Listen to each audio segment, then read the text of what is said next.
Viewers. देश प्रदेश की खबरों में आपका बहुत बहुत स्वागत है। मैं हूं मीनल और आप देख रहे हैं MNS न्यूज टीवी। आगे बढ़ने से पहले डालते हैं आज की मुख्य हेडलाइंस पर एक नजर।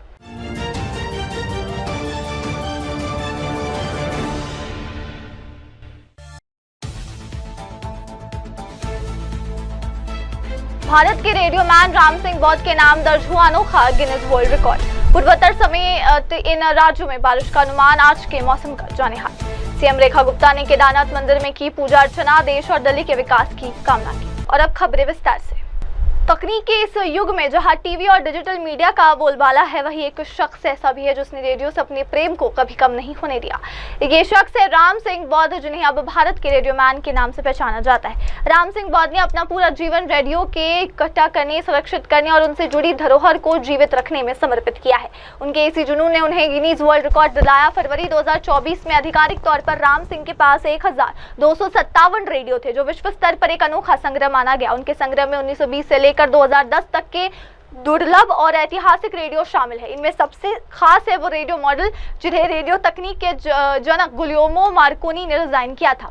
उनके संग्रह में भारतीय और विदेशी रेडियो ब्रांड्स की विविधता में देखने को मिलती है, जिसमें लकड़ी से बने शुरुआती मॉडल से लेकर आधुनिक ट्रांजिस्टर तक शामिल है। राम सिंह का ये जुनून सिर्फ शौक नहीं बल्कि एक सांस्कृतिक मिशन बन चुका है।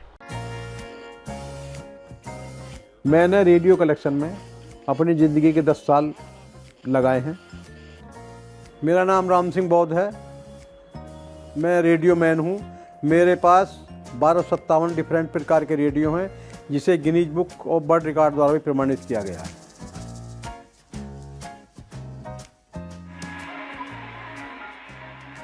मैं तो रेडियो को ही सुनता और देखता हुआ बड़ा हुआ हूँ। 55 का मेरा जन्म है और 64-65 में रहे होंगे, तो हमारे में ये खूब याद है। हमारे गांव में पहली बार रेडियो सरकार द्वारा सप्लाई किए गए थे, क्योंकि उस समय रेडियो बहुत महंगा था। आम आदमी के उससे बाहर था, उसे ले नहीं सकता, क्योंकि उस समय रेडियो 400-500 से कोई कम नहीं आता था। तो उस बार हमें पहली बार मैंने रेडियो देखा और सुना। देख रहे हैं कि तमाम स्टेशन लिखे हुए, कलकत्ता लिखा हुआ है, USA, रोम, BBC, ये पूरे वर्ल्ड में जो है बोलता था और पूरे वर्ल्ड की खबरें देता था।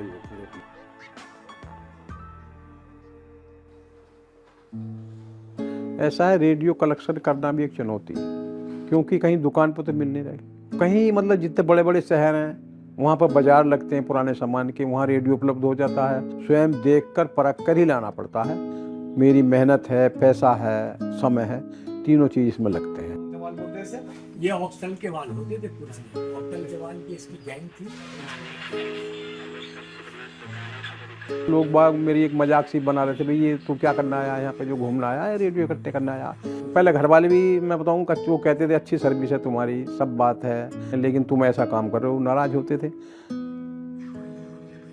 लेकिन मैं नहीं रुकता था और मेरा एक शौक लगा हुआ था। जब उन्होंने समझा कि भाई ये नहीं रुकेंगे या नहीं करेंगे, तो फिर उन्होंने भी मेरा साथ देना शुरू कर दिया। जन आंदोलनों से स्वतंत्रता नहीं मिली, राष्ट्रीय कवि के रूप में जहाँ चाहा है वहाँ रहा है। ये शौक ही ऐसा है कि आप इसमें रुक नहीं सकते। कि जब इतने हमारे पास रेडियो हैं तो क्यों ना गिनीज बुक को लिखा जाए।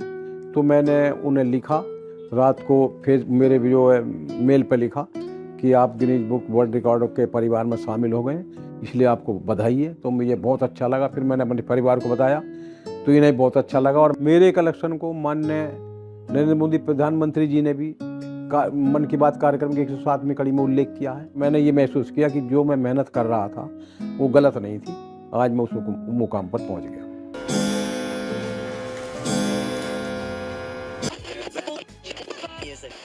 अब तो मेरी 70 साल उम्र पूरी होने को है और मुझे तो लगता है कि शायद रेडियो के साथ ही जीना मरना रहेगा जो भी समय बचा है।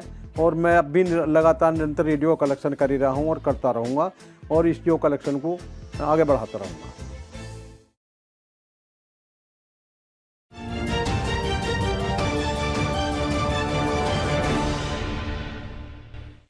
और अब अगली खबर। देश के अधिकांश हिस्सों में मानसून पहुंच चुका है। कमोबेश इन राज्यों में बारिश हुई। पूर्वोत्तर के कुछ राज्यों में शामिल असम, मणिपुर, सिक्किम में बारिश ने कहर बरपाया। दक्षिण के राज्यों में केवल कर्नाटक में पिछले दिनों भीषण बारिश हुई। वहीं महाराष्ट्र में प्री मानसून बारिश हुई। मौसम विभाग के अनुसार पूर्वोत्तर राज्यों में सोमवार और मंगलवार के लिए भारी बारिश को लेकर अलर्ट है। वहीं आज उप हिमालय पश्चिम बंगाल में अत्यधिक भारी वर्षा होने की संभावना है। इस दौरान उत्तर पश्चिम भारत में आंधी तूफान के साथ बारिश होने की संभावना है। असम, मेघालय, त्रिपुरा, अरुणाचल प्रदेश में अलग अलग स्थानों पर भारी से बहुत भारी बारिश दर्ज की गई है।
और अब अगली खबर। दिल्ली की मुख्यमंत्री रेखा गुप्ता इन दिनों उत्तराखंड के 2 दिवसीय आध्यात्मिक दौरे पर है। इस यात्रा के तहत उन्होंने बीते रविवार को हरिद्वार में गंगा आरती में भाग लिया। वहीं आज यानी सोमवार को पवित्र केदारनाथ धाम पहुंचकर पूजा अर्चना की। इस दौरान उन्होंने कहा, आज मुझे बहुत प्रसन्नता का अनुभव हो रहा है कि बाबा के चरणों में मैं अपना मत्था टेक सकी। बाबा केदारनाथ की कृपा हुई, मैं अपने परिवार समेत यहाँ बाबा के दर्शन करने आई हूँ। उन्होंने कहा कि मैंने अपनी मंशा जाहिर की, प्रभु इतना आशीर्वाद दो हम भारतवासियों को कि विकसित भारत, विकसित दिल्ली के लक्ष्य को हम सब पूरा कर सके। मेरे ऊपर प्रभु की जो कृपा है, जो जिम्मेदारी दी गई है, दिल्ली के विकास के लिए मुझे प्रभु की शक्ति मिले, मैं अपने कार्य को पूरा कर सकूं और हम सब पर बाबा का आशीर्वाद बना रहे। इस दौरान सीएम रेखा गुप्ता ने कहा कि उनका शुरू से ही मां गंगा से काफी लगाव रहा है और पहले वो कई बार हरिद्वार आ चुकी है। रेखा गुप्ता ने कहा कि आज गंगा स्नान में मेरे लिए बहुत महत्वपूर्ण है। मैं अपनी सरकार के 100 दिन के कार्यकाल को पूरा कर पुण्य भूमि उत्तराखंड की विश्व प्रसिद्ध हर की पेड़ी पर आई हूँ। आज मैंने मां गंगा के चरणों में नमन करते हुए यही प्रार्थना की है।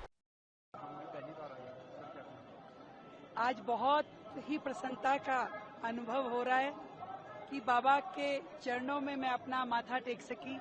बाबा केदारनाथ की कृपा हुई, परिवार समेत मैं यहाँ दर्शन करने आई हूँ और मैंने बाबा के चरणों में एक ही अपनी मंशा जाहिर की है कि प्रभु इतना आशीर्वाद दो हम भारतवासियों को कि विकसित भारत, विकसित दिल्ली के इस लक्ष्य को हम सब मिल करके पूरा कर सकें।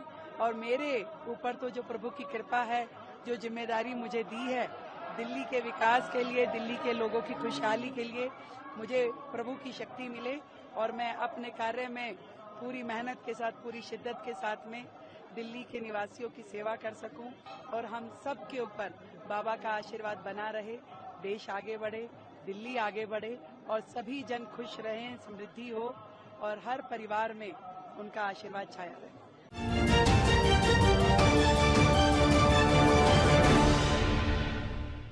और अब आगे बढ़े और देखते अगली खबर। पंजाब किंग्स ने मुंबई इंडियंस को क्वालिफायर 2 में 5 विकेट हराकर आईपीएल 2025 के फाइनल में जगह बना ली।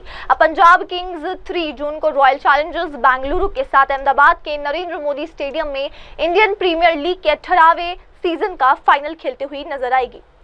जबकि इस हार के साथ मुंबई इंडियंस का आईपीएल 2025 का सफर खत्म हो गया। इस पूरे सीजन शानदार प्रदर्शन करने वाली मुंबई क्वालीफायर 2 से आगे नहीं बढ़ पाई। इस मैच में जीत का पूरा श्रेय पंजाब किंग्स के कप्तान श्रेयस अय्यर को जाता है। श्रेयस तीसरे ओवर में क्रीज पर आ गए और उन्होंने 19 ओवर के अंत में क्रीज पर रहते हुए अपनी टीम को जीत दिलाई और फाइनल में पहुंचा दिया। इसके साथ ही पंजाब में 11 साल बाद आईपीएल के फाइनल में जगह बनाई है। आईपीएल 2014 में इस शानदार प्रदर्शन के लिए वो प्लेयर ऑफ द मैच भी चुने गए। इसके साथ ही श्रेयस अय्यर पहले ऐसे कप्तान बन गए जिन्होंने आईपीएल के इतिहास में 3 टीमों को फाइनल में पहुंचाया है।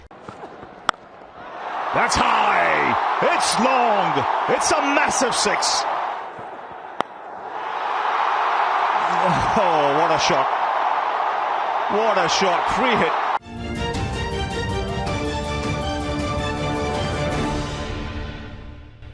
और अब अगली खबर।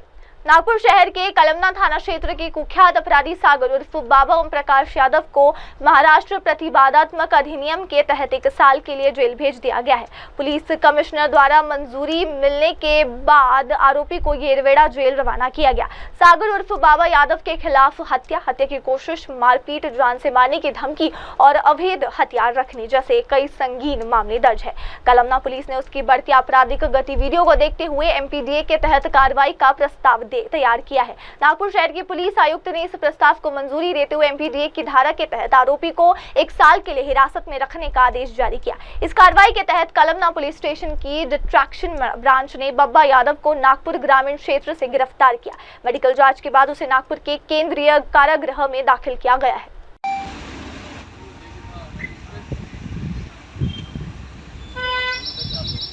अरे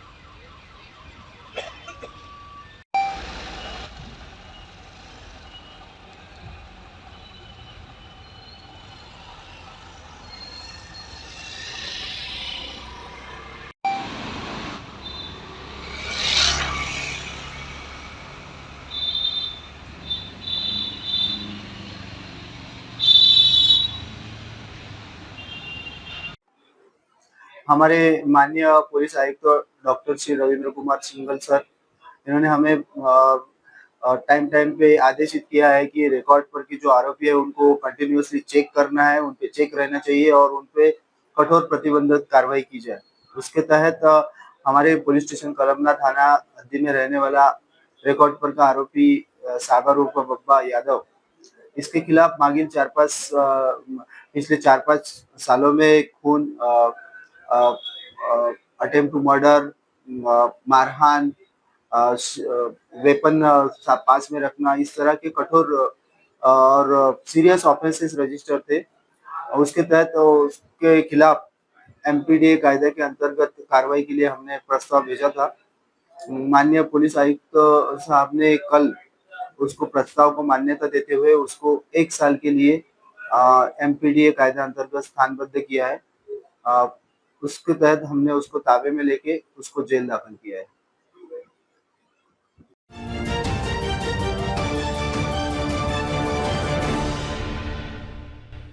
और अब अगली खबर। नागपुर शहर पुलिस ने 31 मई को शिकायत निवारण दिवस का आयोजन किया, जिसमें 419 शिकायतकर्ताओं ने भाग लिया और कुल 496 शिकायतों का समाधान किया। ये पहल पुलिस आयुक्त डॉक्टर रविंद्र कुमार सिंघल के नेतृत्व में शहर के 33 पुलिस थानों में समन्वित रूप से संपन्न हुई।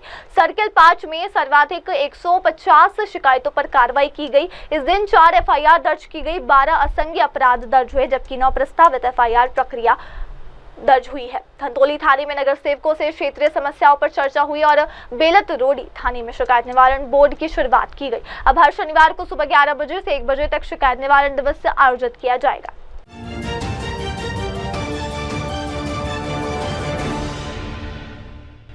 और अब अगली खबर। अरुणाचल प्रदेश में जल प्रकोप बेहद खतरनाक है। हैंगिंग ब्रिज पार कर रहे शख्स का वीडियो किरण रिजिजू ने भी किया शेयर। देश के अधिकतर राज्यों से मूसलाधार बारिश की वजह से कहर बरस रहा है। मणिपुर, असम, सिक्किम, अरुणाचल प्रदेश और मेघालय में हालात बहुत नाजुक है। इन राज्यों में पुलिस प्रशासन जनता की सुरक्षा के लिए लगातार प्रयासरत है। अधिकतर राज्यों में बाढ़ की स्थिति बनी हुई है। बाढ़ वाले इलाकों में फंसे लोगों को निकालने के लिए प्रशासन बचाव अभियान भी चला रहा है। केंद्रीय मंत्री किरण रिजिजू ने सोशल मीडिया पर एक वीडियो पोस्ट करते हुए लोगों से अपील करते हुए कहा कि जब तक स्थिति नियंत्रण में नहीं आ जाती, आप लोग अपने घर में ही रहें। बारिश की वजह से आप लोगों को घबराने की जरूरत नहीं है। सरकार आपकी सुरक्षा के लिए हर संभव प्रयास कर रही है। अरुणाचल प्रदेश में इस बार सबसे भारी मानसून बारिश हुई।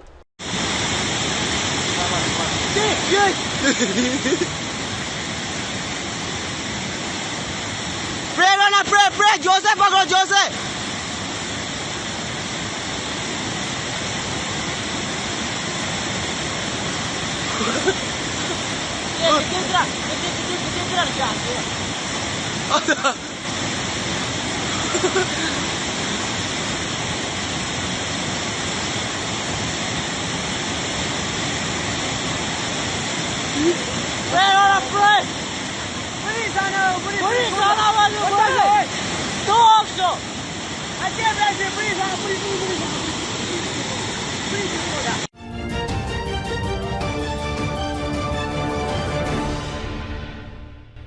और अब अगली खबर। दरोगा के तमंचे वाले ऑडियो पर अखिलेश यादव के नए डीजीपी को दी सलाह।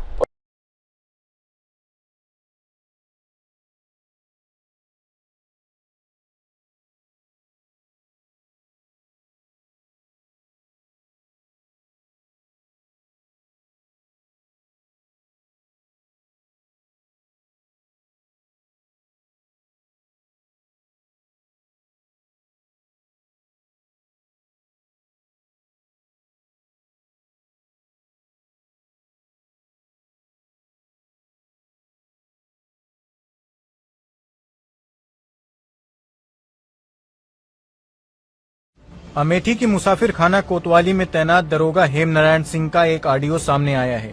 इसमें वो मुखबिर से तमंचा मांग रहे हैं ताकि थाने में बैठे एक व्यक्ति को झूठे केस में फंसाकर जेल भेजा जा सके। ये बार हमके रात में 315 को देता बैठाया हूँ, इनको भेजना बुक करना है। अच्छा, जेल भेजने लगाते हैं। ये देखो नाम देता बाबू। हाँ, 1-2 घंटा में कहीं से व्यवस्था करेगा, जो पैसा लगे हम दे तुरंत एकदम कर दे। पहले पैसा आके ले लो। चलो ठीक, अभी बात कर रहे हैं। पूरा वीडियो देखने के लिए डाउनलोड करें दैनिक भास्कर ऐप।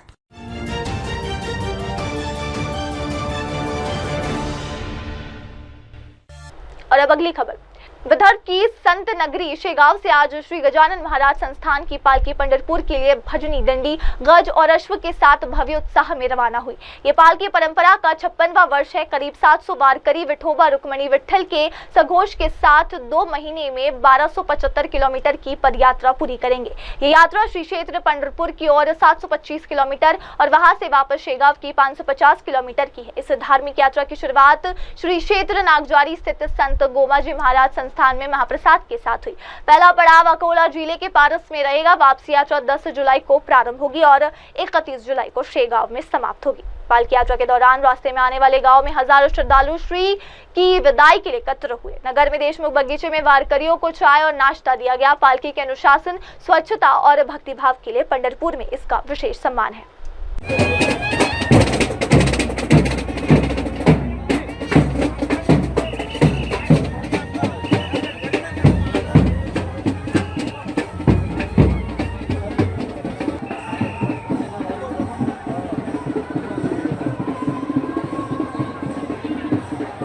आम्ही नागपूर निर्मल नगरी श्री संत गजानन महाराज मंदिर, मी विश्वस्त त्या मंदिराचा।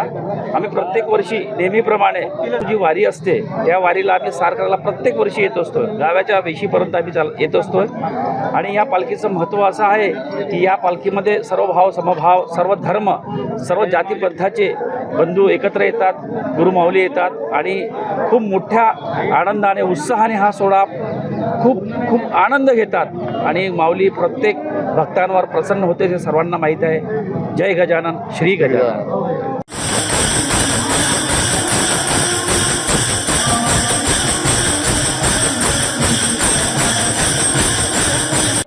मोजता येत नाही जगाच्या मापान मापान, असे वैभव दिले गजानन बाबानं बाबानं, असे वैभव दिले गजानन बाबानं.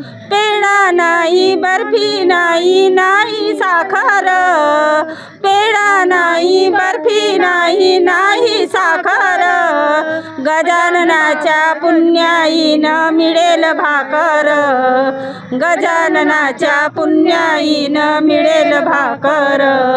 संत गजानन संत गजानन, गजानन गजानन गजानन, मोजता येत नाही जगाच्या मापान मापान, असे वैभव दिले गजानन बाबानं बाबानं बाबानं. जय गजानन गजानन.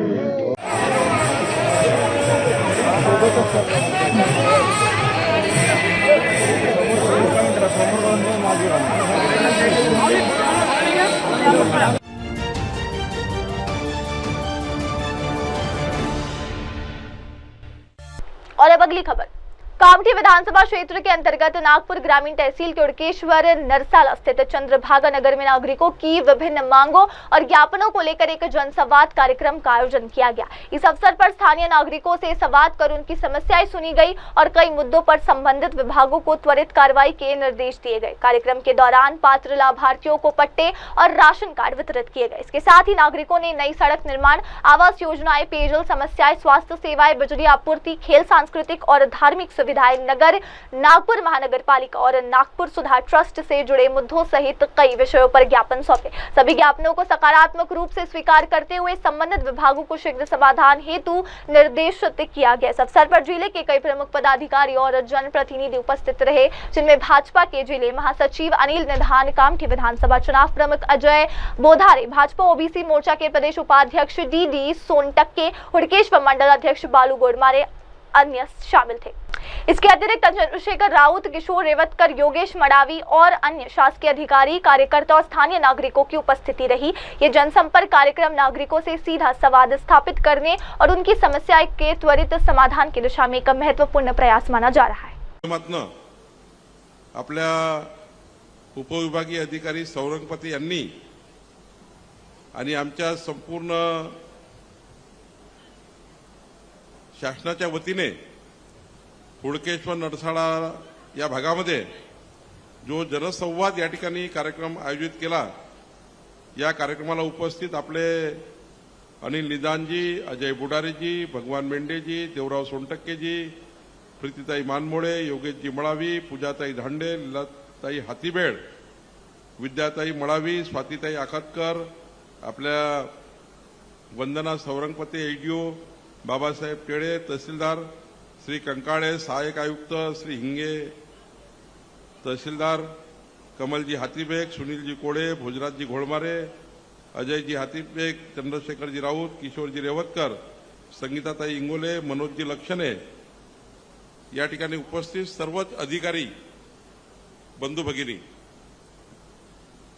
मी आपल्या सर्वांचे मनापासून आभार मानतो। आपण सर्वांनी माझ्या निवडणुकीमध्ये मला या भागाचा पुन्हा विधानसभेमध्ये प्रतिनिधित्व करण्याकरता, आपल्या भागातला आमदार म्हणून निवडून देण्याकरता सर्व जनता ही रांगेत लागून माझी निवडून येण्याकरता मदत केली आणि प्रचंड मोठा विजय आपण सर्वांनी माझा या भागाचा आमदार म्हणून केला, त्याबद्दल मी हुडकेश्वर नरसाळ्याच्या संपूर्ण जनतेचे, आपल्या सर्व कार्यकर्त्यांचे, ज्या कार्यकर्त्यांनी माझ्या निवडणुकीमध्ये 15 दिवस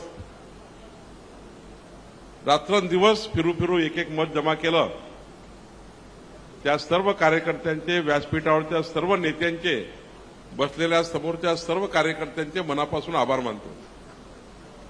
तुम्ही जर या भागाचा आमदार म्हणून मला निवडून दिलं नसतं तर आपलं सरकार आलं नसतं, आणि आपलं सरकार आलं नसतं तर मी मंत्री म्हणून तुमच्या समोर नसतो। या ज्या पेनात ताकद निर्माण झाली आहे ही तुमच्या मतामुळे झाली आहे आणि त्यामुळं आज मला देवेंद्र फडणवीस सरकार जे आपलं सरकार आलं आहे या सरकारमध्ये एक सेवा करण्याची संधी मिळाली आहे. आज महाराष्ट्रामध्ये पहिल्यांदा जेव्हा देवेंद्र फडणवीस मुख्यमंत्री म्हणून शपथ घेतली तेव्हा या महाराष्ट्राच्या जनतेने आतापर्यंतच्या इतिहासातले सर्व रेकॉर्ड मोडले. कधीही 51.78% मतं घेऊन आपली पार्टी किंवा आपलं सरकार आलं नाही. पण यावेळी मात्र 288 पैकी 235 आमदार आपले महाराष्ट्र विधानसभेत निवडून आले आणि आज आपलं सरकार आलं आणि आज आपले मुख्यमंत्री नागपूरचे मुख्यमंत्री माननीय देवेंद्र फडणवीसजी आपल्या राज्याचे मुख्यमंत्री म्हणून या ठिकाणी आपलं सरकार पुढे नेत आहे. राज्याचं महत्वाचं महसूल खातं मला मिळालं. मागच्या वेळी मी ऊर्जा मंत्री होतो 14 ते 19. त्यामुळे एमएससीबीचे अधिकारी पटापट इकडे तिकडे धावत होते. आता मी जिल्हाधिकारी जे कलेक्टरच्या अंडरमध्ये जेवढे कामं असतात कलेक्टरच्या अंडरमध्ये ते सर्व कामाचा मंत्री म्हणून मला जबाबदारी आहे. कलेक्टर, तहसीलदार, एडीओ ह्या सर्व कामाची जबाबदारी आता ते जे काम करतात कलेक्टर, एडीओ, तहसीलदारकडची जबाबदारी आहे. ते संजय गांधीपासून अन्न वाटपापासून संपूर्ण कामाची जे आमचे तहसीलदार, एडीओ करतात त्या सर्व कामाचा मंत्री म्हणून मला काम करण्याची संधी मिळाली आहे. अनेक लोकांना महसूल मंत्री माहीतच नसतं कारण ते काय आपलं खातं जे आहे ते जनतेच्या कल्याणाचं खातं आहे. पण महसूल मंत्री म्हणून मला जी जबाबदारी मिळाली आहे ती महाराष्ट्राच्या 14 कोटी जनतेला माननीय मुख्यमंत्र्यांनी समाजाच्या शेतकऱ्याकरता, शेतमजुराकरता, आमच्या लाडक्या बहिणीकरता ज्या ज्या योजना आहेत त्या पूर्ण करण्याची जबाबदारी आपल्या आता सरकारची आहे. माझी खूप दिवसापासून इच्छा होती की हुडकेश्वर नरसाळ्याला गेलं पाहिजे. तर मागच्या 4 महिन्यापासून मी मंत्री झाल्यानंतर आणि 2 जिल्ह्याचा पालकमंत्री झाल्यामुळं नागपूर आणि अमरावती आणि पुन्हा पक्षाचाही अध्यक्ष आहे मी राज्याचा पार्टीचा आणि त्यामुळे भारतीय जनता पार्टीचं राज्याचं कामकाज महसूल मंत्री म्हणून महत्वाचं राज्यातलं पहिल्या 5 मध्ये महत्वाचं मंत्रालय, त्यानंतर 2 जिल्ह्याचं पालकमंत्री. काल मी अमरावतीत होतो, मग वरुडला गेलो, मग मोहप्याला गेलो.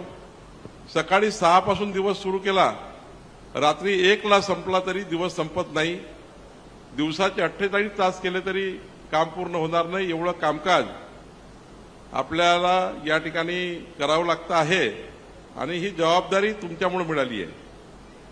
आणि त्यामुळं आता आपल्या सर्व अधिकाऱ्यांनी समजून घेतलं पाहिजे की ज्या भागामध्ये महसूल मंत्र्याचा मतदारसंघ आहे सर्वच मतदारसंघात काम केले पाहिजे. पण जबाबदारीनं पालकमंत्री पद माझ्याकडे असल्यामुळं जनतेच्या अपेक्षा जास्त वाढलेल्या आहे.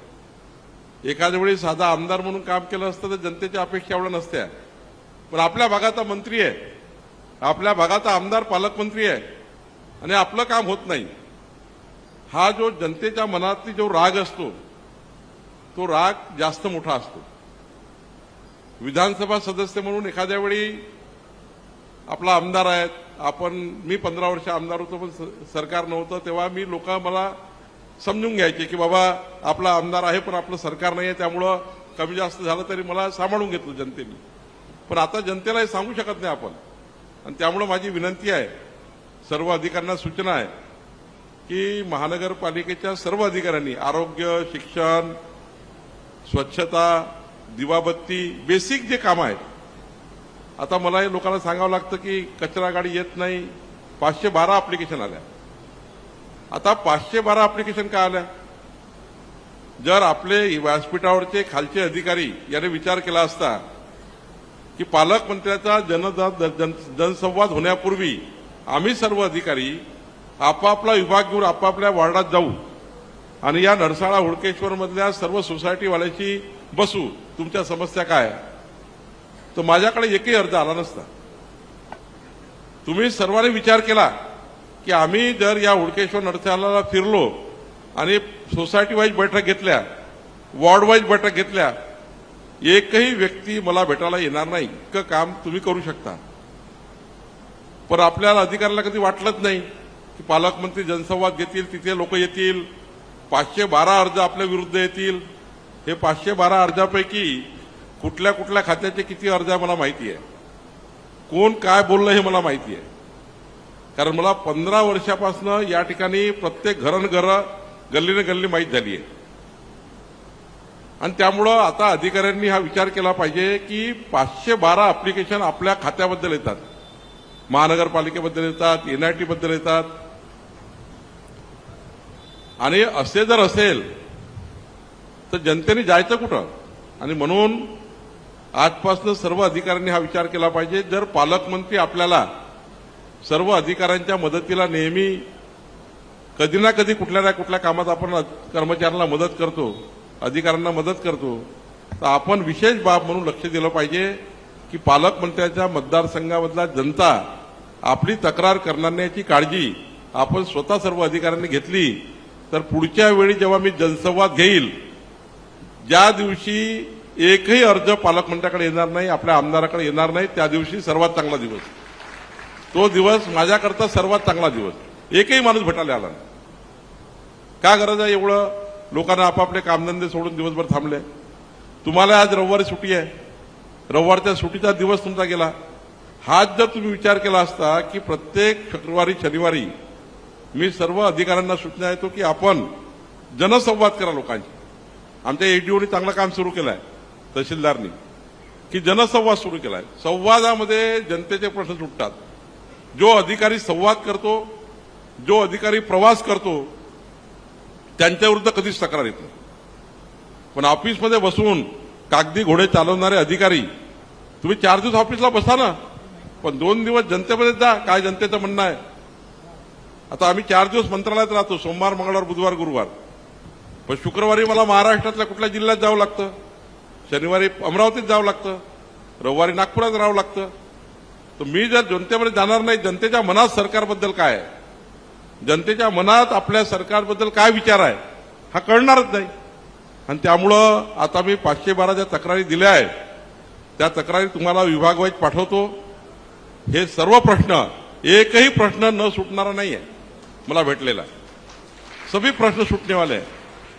सर्वांनी दखल घ्या की आम्ही जे आता पाठवू त्याच्याकरता काही पैसा उभा करावा लागेल, तो आम्ही देऊ. शेवटी काही कामाकरता पैसे द्यावे लागतील, पण काही कामं बिना पैशाची आहेत, छोटे छोटे कामं आहेत.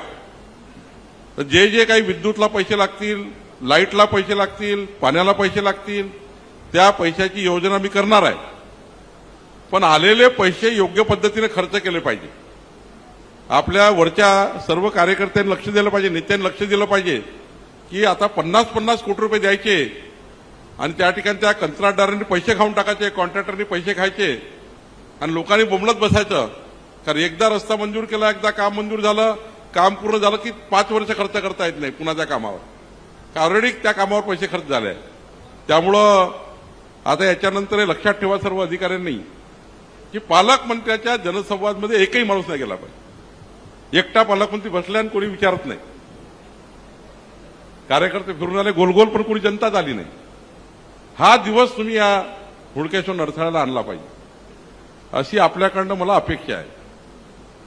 अपेक्षा अशी आपल्याकडनं की एकही व्यक्ती आला नाही. आज आरोग्यामध्ये मला कमी कंप्लेंट्स आहे. और अब लेते एक छोटा सा ब्रेक के बाद लौटेंगे और जानेंगे देश दुनिया की तमाम बड़ी खबरें. तब तक के लिए आप देखते रहिए MNS न्यूज TV. नमस्कार. हाय हेलो नमस्कार, मैं हूं पंकज विष्णु और आप देख रहे हैं MNS न्यूज. आप देख रहे हैं MNS न्यूज, सच जरूर.